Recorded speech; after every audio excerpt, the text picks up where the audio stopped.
Welcome to Achieve Your Dreams TV.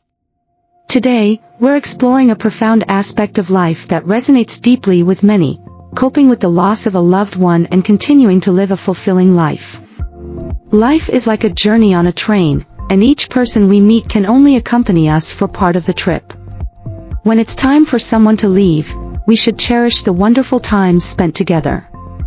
If someone stays with us throughout our journey, we should be even more grateful. Having a partner to share both the youthful and later years is truly a blessing. However, not all relationships last a lifetime. Some partners leave this world early due to illness or unexpected events.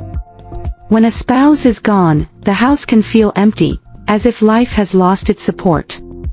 Despite the sadness and pain, time does not stand still, and the deceased cannot return. When your partner passes away, you need to heal yourself and continue living well. 3 individuals share their personal experiences to help middle-aged and elderly friends understand that if your spouse leaves first, you must avoid 3 things to live a decent and fulfilling life in your later years. First, avoid immersing yourself in excessive grief for too long. When a partner who has been by your side for most of your life leaves, even with the company of children, the emptiness in your heart can be hard to fill. Ms. Lay, 67, shared her experience. When I was 64, my husband passed away. Recalling those days, I was like a walking shadow, feeling that life was meaningless.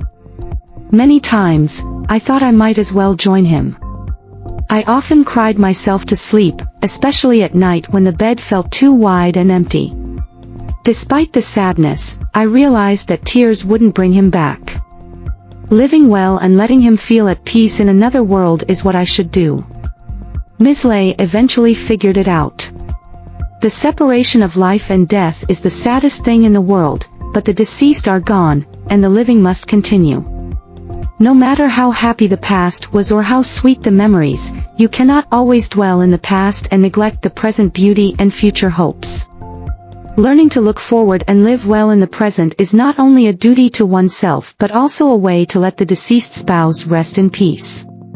When your spouse is gone, stay calm, comfort yourself, take care of your health, and keep a clear mind. Gradually adjust your mindset, regain confidence, and live a self-sufficient and strong life. Cheer up, eat when you're hungry, sleep when you can, stroll in the park, and enjoy solitude with elegance and wisdom. Nurture your spiritual world, savoring life like sipping aged wine. When lonely, reach out to friends, talk about everything, and find joy in solitude. This way, your later years will still be enjoyable. Second, avoid over-relying on your children for the rest of your life. When the spouse is gone, the closest people are your children. Many single parents think of living with a particular child as the best retirement plan. However, young people today prefer to live separately due to different living habits, consumption views, and child-rearing concepts. Some elderly parents wish their children could be with them 24/7 or at least take them in for a while, believing this is the children's duty. However, young people also have their own families and many pressures. If they focus on accompanying their parents, they cannot strive for their own lives. Mrs. Howe, 65, shared her experience. After my spouse passed away, I lived with my daughter for many years and now live alone again. Initially, I believed that mutual support between parents and children was natural. But over time, I realized that my presence became a burden. I felt lonely and idle at first, but I eventually learned to enjoy solitude, rediscovered my interests, and made like-minded friends. Now, my days are fulfilling, and I live the retirement life I wanted. Third, avoid rashly finding a new partner or remarrying. While it's not entirely wrong, second marriages often involve habits and views formed over decades, making it challenging to truly walk the rest of the journey together.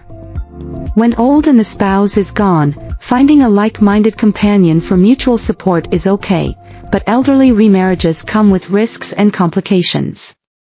Finding a considerate companion is challenging, and a wrong choice could bring calamity to the remaining years.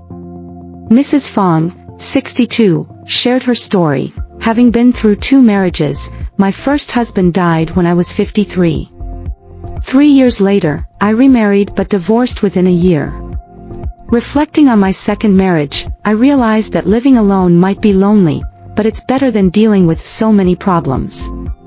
I found solace in my hobbies, joined community groups, and made new friends.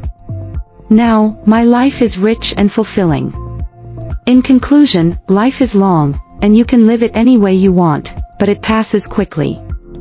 Everyone experiences ups and downs, and loneliness can enrich us if we accept it and strive to live a better life.